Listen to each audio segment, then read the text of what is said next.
dire, testamentaire, pièce inachevée, pièce légendaire, hein, quand c'est souvent un défi pour un metteur en scène de s'attaquer aux géants de la montagne, parce qu'il faut toujours savoir comment on terminera la pièce, est-ce qu'on la termine, est-ce qu'on ne la termine pas. Qu'est-ce qui t'a mené à Pirandello et tu avais déjà travaillé plusieurs fois sur Pirandello, ici sûrement, hein, d'ailleurs.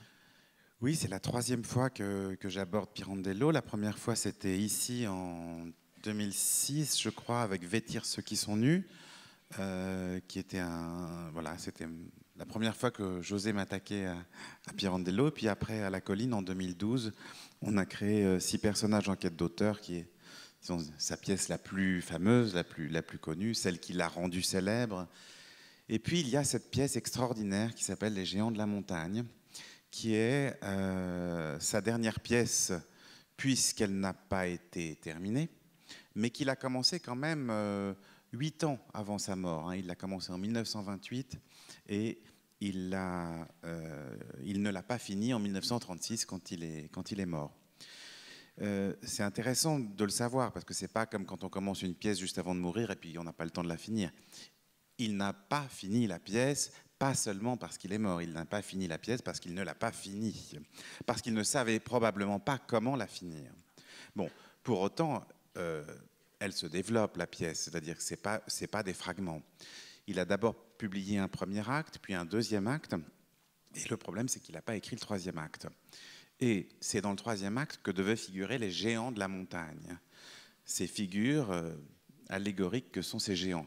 Ce qui fait qu'on montre les géants de la montagne, mais on ne voit jamais les géants de la montagne. Et c'est toute la difficulté, la beauté de cette pièce, c'est qu'en fait, le titre est un peu trompeur. Alors, juste pour vous raconter en quelques mots de quoi ça parle, c'est un peu 6 personnages en quête d'auteur à l'envers.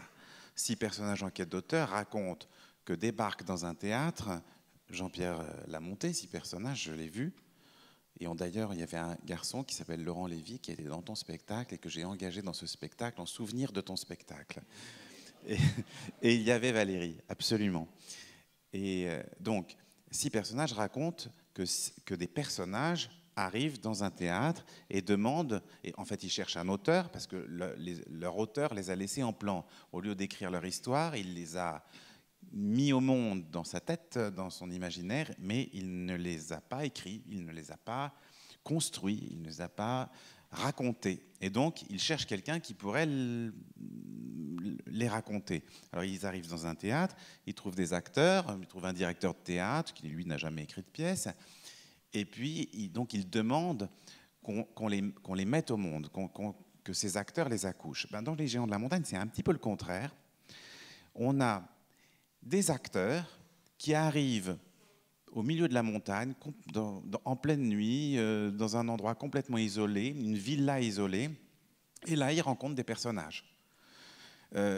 Des personnages, je dis des personnages parce que ce sont des êtres, des espèces de gens qui sont plutôt des espèces de marginaux. Et ces marginaux ont tous des noms, vraiment des noms de personnages. Ils s'appellent Quaqueo, qui s'appellent Cotron, ils s'appellent Lasgricia.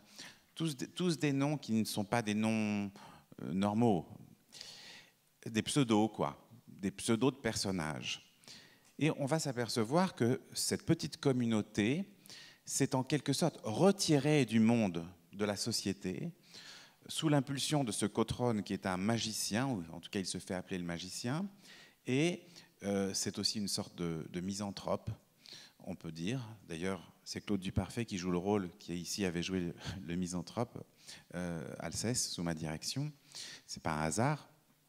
Et ce Cotron a emmené tout le monde loin du monde, je dirais, du monde réel, du monde de la société, du monde dans lequel on vit, pour vivre dans la pauvreté, parce qu'ils n'ont rien, mais dans l'imaginaire. Et il dit, toute la richesse que vous avez, c'est l'imaginaire, et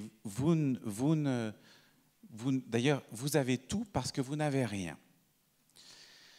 Et cette petite compagnie de théâtre qui arrive, c'est une compagnie qui n'a plus rien parce qu'ils ont essayé de monter une pièce et puis ils se sont fait rejeter de partout parce que dans le monde dans lequel ils vivent, on veut plus de poésie. Et Pirandello va expliquer que cette pièce, Les Géants de la Montagne, c'est à la fois le triomphe de la poésie et la tragédie de la poésie dans la brutalité du monde moderne.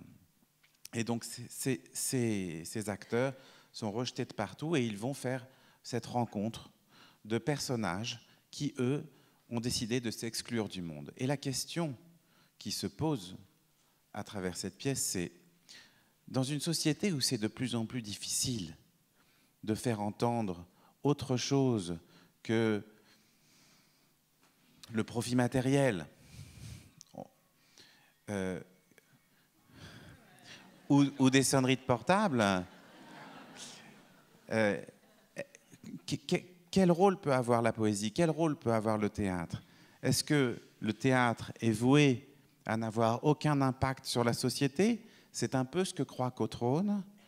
Ou est-ce que malgré tout, même si c'est difficile, il faut résister et aller dans le monde pour jouer quand même, jouer de toute façon? Et c'est un peu ce que pense Ilse la comtesse. Donc, on voit que ce sont deux groupes de personnes qui vont se confronter. Les uns et les autres ont finalement en commun d'avoir affaire à l'imaginaire et à la poésie, mais ils n'ont pas tout à fait le même rapport au monde. Et c'est cette tension qui est magnifique que j'essaie de mettre en scène. Alors, je ne vais pas vous en raconter plus que ça. Je ne sais pas si le spectacle sera magnifique, parce que moi, je ne l'ai pas fait, à l'inverse de Jean-Pierre. Mais après une semaine de répétition, j'ai une très, très belle équipe qui est vraiment au travail. Combien d'acteurs? 12, 13 acteurs? Ils seront 14 sur le plateau. Donc, il y a Claude Duparfait, que j'ai déjà mentionné, Cécile Coustillac, qui jouait le rôle principal dans Vêtir ceux qui sont nus, et puis Dominique Raymond, qui joue le rôle de Ilse, qui est un rôle merveilleux. Et puis, on retrouve aussi quelques acteurs, même sortis récemment de l'école du TNS, comme Romain Pierre, comme Julien Geffroy, comme Pierrick Platier. Voilà, c'est une grosse équipe. Et moi, je suis ravi qu'on puisse jouer ce spectacle ici. Et bien, j'espère qu'on trouvera une fin, surtout. Parce que, ben oui, parce que parfois, on arrête la pièce où elle s'arrête. Et moi, je trouve ça un petit peu frustrant. Parce que quand même, ce n'était pas le but. Mais je ne vous dirai pas. Non, je vous dirai pas comment ça va finir. On verra. On verra si... Je crois que Pirandello, comme il a dit, il voulait raconter la tragédie de la poésie dans le monde moderne, mais je crois qu'il ne s'est pas résolu à l'écrire, cette tragédie. Alors j'espère que ça ne finira pas en tragédie, en fait. Voilà. Merci. Je peux y redonner les dates et tout ça.